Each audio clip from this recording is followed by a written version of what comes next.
The indigenous people of Biafra, IPOB, have reacted to the conviction of their leader, Nnamdi Kanu, describing the judgment as one built on what they called engineered insecurity. In a statement released on Wednesday by the group's spokesperson, Emma Powerful, IPOB argued that Kanu could not have been responsible for insecurity in Nigeria's southeast while he was in solitary confinement and completely cut off from the outside world.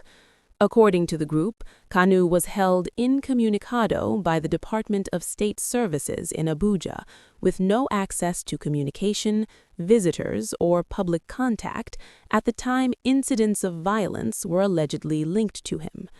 IPOB claimed that the insecurity which followed Kanu's arrest and extradition from Kenya in 2021 was deliberately created by what it described as desperate political actors.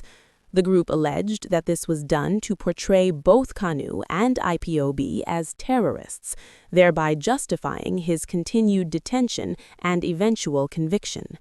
In the statement, IPOB questioned the logic behind blaming a detainee for crimes allegedly committed outside prison walls, insisting that such reasoning would not stand in what it called a fair judicial system.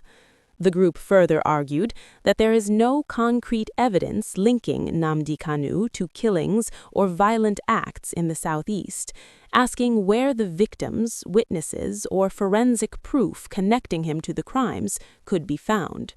IPOB maintained that no individual has come forward to testify that Kanu personally ordered or carried out any killings, stressing that, in its view, the case against him relies on propaganda rather than facts.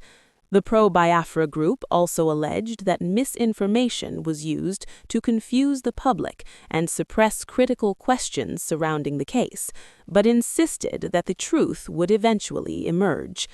IPOB appealed to the international community, foreign governments, human rights organizations, and legal professionals to critically examine what it described as a conviction based on manufactured insecurity and the criminalization of political dissent.